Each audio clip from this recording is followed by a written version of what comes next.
Good evening everyone, আমি সোমনাথ পান্ডে এবং future গাইডার চ্যানেলে তোমাদের সকলকে স্বাগত জানাই।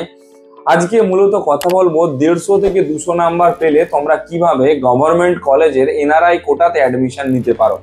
হ্যাঁ, গভর্নমেন্ট কলেজেরও এনআরআই কোটা রয়েছে, কিভাবে রয়েছে কি না রয়েছে, অ্যাডমিশনের প্রসেস কি কি রয়েছে, সেই সমস্ত বিষয়ে আজকে কিন্তু বিস্তারিত ভিডিওটা থাকবে এবং বাজেট কত যেতে পারে সর্বোপরি সেই সমস্ত বিষয়ে কিন্তু তথ্য দেওয়ার চেষ্টা করব।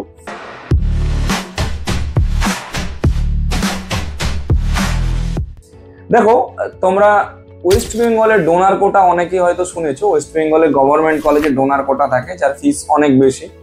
তো যেমন ওয়েস্ট বেঙ্গলের ডোনার কোটা রয়েছে, তেমনি ওয়েস্ট বেঙ্গলের বাইরেও এমনকি এমসেও তোমার হচ্ছে ফরেন ন্যাশনাল কোটা থাকে। 150 থেকে 200 নাম্বার পেলে তোমরা কিন্তু ওই কোটাতে অ্যাডমিশন নিতে পারো এবং অ্যাডমিশনের প্রসেসটা একদম সিম্পল রয়েছে। যেরকম তোমার হচ্ছে যে এনএমসির বডি গাইডলাইন রেখেছে যে এনআরআই কোটা বা স্পন্সরশিপ কোটাতে যেভাবে অ্যাডমিশন হওয়া যায় সেভাবে অ্যাডমিশন তোমরা নিতে পারবে প্রাইভেট কলেজগুলোর ক্ষেত্রে।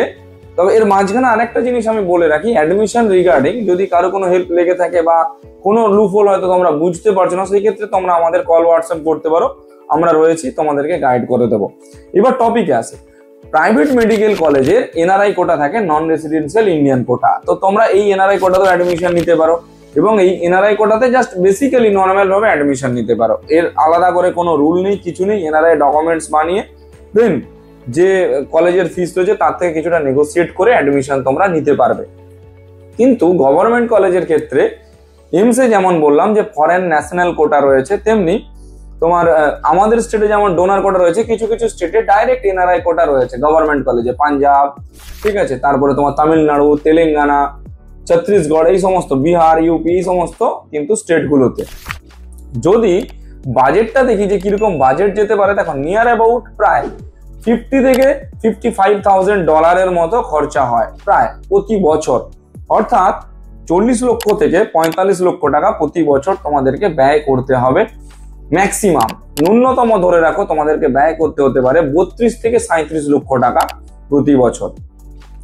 গভর্নমেন্ট কলেজে পড়বে মানে তোমার স্টাইফেন বলো বা ইন্টার্নশিপ বলো বা তোমার হাউস স্টাফের বলো, রিজার্ভেশন, এই সমস্ত নিয়ে তো কোনো প্রশ্ন থাকছেই না। যে সমস্ত স্টুডেন্টরা চিন্তা ভাবনা করছো এই ইয়ারে অ্যাডমিশন নেবে এবং একটা গভর্নমেন্ট কলেজ চাই, বাজেটের দিক থেকে কোনো ইস্যু নেই, সেই ক্ষেত্রে তোমরা আমাদের সঙ্গে যোগাযোগ করতে পারো।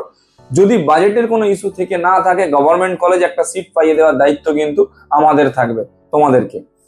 তো সমস্ত স্টুডেন্টদের উদ্দেশ্যে বলবো, অ্যাডমিশনটা তোমাদের সিকিউর করো। এই ইয়ারে কিন্তু অ্যাডমিশনের প্রেশার প্রচুর হাই আছে। ভালোই তোমার 1 লাখ পরীক্ষার্থী কম হোক না কেন, কিন্তু পরীক্ষার্থীর অ্যাডমিশন নেওয়ার রেশিওটা কিন্তু এই বছর প্রচুর বেশি। মেজরিটি অফ স্টুডেন্ট ড্রপ দিতে চাইছে না। যারা আমাদের পার্সোনালাইজ কাউন্সিলিং নিতে চাও তারা আমাদের সঙ্গে যোগাযোগ করতে পারো, স্ক্রিনে আমাদের নাম্বার ফ্ল্যাশ করছে, আমাদের ওয়েবসাইটে গিয়েও দেখে নিতে পারো কতগুলো স্টুডেন্ট আমাদের থ্রু দিয়ে এনরোল করেছে আগামী দিনে এবং তোমার পাস্টে, এবং কতগুলো স্টুডেন্ট আমাদের হাত দিয়ে অ্যাডমিশন নিয়েছে, আমাদের কিরকম পরিমাণে তারা সার্ভিসটা পেয়েছে, তাদের ফিডব্যাকটা কি, সমস্ত জিনিস আমাদের ওয়েবসাইটে দেওয়া রয়েছে, তোমরা সেখান থেকেও দেখে নিতে পারো। ভিডিওটা কেমন লাগলো একটু জানো, যদি একটু ইনফরমেটিভ বলে মনে হয় তাহলে সকলের সঙ্গে শেয়ার করে দিও। Thank you.